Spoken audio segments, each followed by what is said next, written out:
"Sir, step away from the fire pit and put your hands where I can see them." That was the first thing I heard as I turned marshmallow stick in one hand, a half-melted s'more dripping onto my boot. Flashlights carving white knives through the trees, red and blue lights painting the lake like a bad postcard. Two patrol cars rolled up like they were interrupting a crime scene, one cop with his hand resting on his holster, the other squinting at me as if I'd just confessed to stealing the moon. "I'm just camping," I said, and you could hear the lake breathe back at me, calm and mirror flat. "This is my lake," I wanted to say, but instead I unzipped my flannel and kept my voice steady. They told me the HOA president had called it in, said I was trespassing on property owned by Oak Glen Estates. I smiled. Not a friendly one, more like the smile you give when you realize the joke's on someone else, and I reached into my pack for one little piece of paper that would change everything.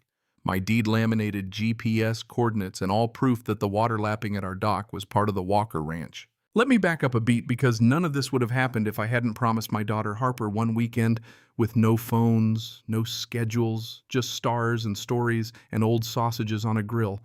I'm Thomas Walker. Everyone calls me Tom. 42 single dad, inherited this ranch from my granddad, a man who hammered fence posts with the same hands he used to carve spoons. After my wife died 3 years ago, keeping the ranch became how I kept myself and keeping my kids sane. So when Harper begged for a campout at Mirror Point, named because at dawn the water looks like someone peeled back the sky, well, we packed the truck and drove the dusty path past the willow trees and set up on the dock I had fixed last summer. The weekend started like the good parts of memory do. Fire crackling, marshmallows blackened just right, Harper reading by flashlight until the shouting started across the water. Voices sharp with entitlement telling each other who owned what, like they'd been pre-rehearsed. I watched them converge clipboards, glinting pearls and polos in the woods, and then I saw Linda Masters, HOA, queen pearls on a hiking trail, perfume strong enough to make the pines cough. She marched up with 2 board members and a clipboard that smelled of confidence. "This is a violation of HOA regulations," she snapped. I looked around and said, "You mean my regulations?" Her face pulled a look of practiced disgust. "Sir, Oak Glen manages this lake. You're camping without permission."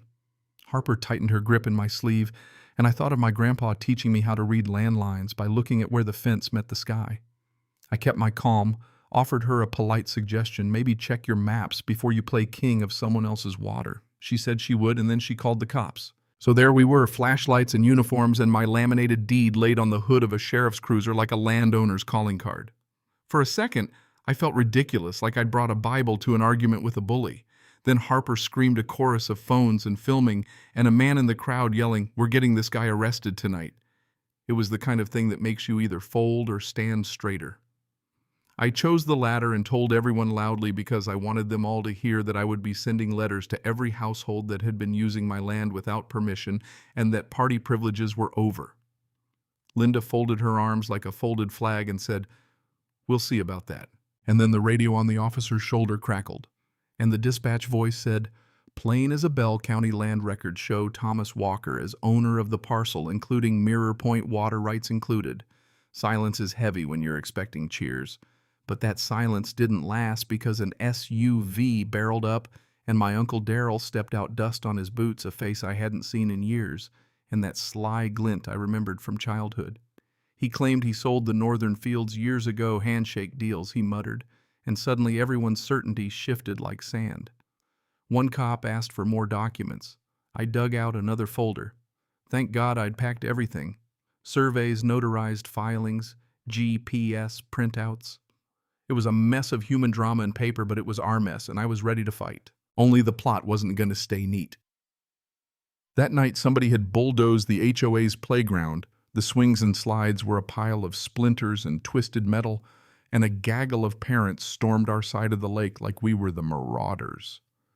I remembered hiring a cleanup guy to clear some junk near the dock, innocent enough, but not thinking for a second that clean up could mean remove a plastic playground. My heart sank. Had I just declared war? Maybe, but then I found out there were worse things than bad timing. I started poking around county records, driving into town, sitting at a clerk's counter while an old woman named June pulled out a dusty storage box of old land surveys and squinted at them like a detective. She told me stories of HOAs overreaching, of one veteran who fought and won, and then she tapped a map and said three words that felt like a trap: legal gray zone. My grandfather had fenced and taxed and maintained the northern shore, she said, but the deed had never listed the lake in the legal description. To clear title, she said, I'd need a quiet title action, proof of use, maintenance tax history, a judge's stamp. Until then, anyone could claim anything. That discovery should have made me cautious. Instead, it made me curious and furious. I started finding scraps, burnt permits, invoices with dates that slipped before they should, forged HOA meeting notes. I called Wes, my friend who's a lawyer and a bulldog when it comes to land, and he told me bluntly if they'd been collecting dues and charging people for lake access and they knew the land wasn't theirs, that's fraud and possibly racketeering. We had to move. Then the story tilted into something I hadn't seen coming. A whistleblower called in, voice trembling, saying she had the original file proving the lake was never donated to Oak Glen. We tried to find her, but she vanished. That same night, as lightning might have been expected but didn't come, Oak Glen's clubhouse caught fire, flames licking columns, smoke like a bad omen, and someone was caught on camera slipping into the shadows near the scene. Wes and I chased leads and found a small flash drive dropped on purpose by a hoodie-clad kid who ran like a hero and then disappeared. The drive held PDFs, emails, original surveys, dirt on the HOA so rich it smelled of conspiracy. That's where the twist deepened. The kid who dropped it was Kyle, the treasurer's son, Sharon's boy, the one who'd been scanning files at night and realizing the dates had been fudged. He gave me a handwritten letter from my grandpa, notarized, granting Oak Glen emergency access for fire routes, only never allowing them to claim the land. And then a surveyor named Henry, the man who'd been quietly fired years ago for refusing to falsify maps, overnighted his originals to us. Those maps showed clearly the lake wasn't part of the subdivision. They'd left the lake off purpose, then normalized use, then forged history. It was a scheme to inflate land values. Lakeside access, private recreation, a marketing bulwark sold to buyers at premium prices. And there it was.